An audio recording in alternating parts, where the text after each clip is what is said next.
मूसा आखिया नी तुसी अकलियां क्यों माल चरावन आईयां। परदे विचों रो कर बोलियां शुएब नबी दियां जाइयां। वे अगे आउंदा सी नाल साडे साडा बाप प्यारा। मूसा आखिया नी हुण क्यों नहीं आउंदा तुहाडा बाप सुहारा। ते लड़कियां आखिया सुन तू साथों मोमिन मुखलिस नेका।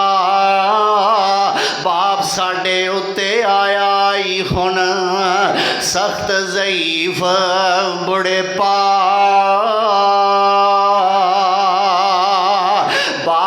साडा बुढ़ड़ा होया ते जुस्से विच कमज़ोरी। असी दोवें भैणा बकरियां चारीए वे वीर नी साडा कोई।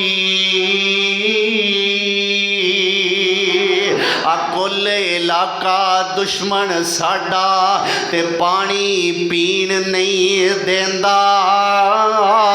इस गल पारों जो बाप है साडा इको ही रब दसेंदा।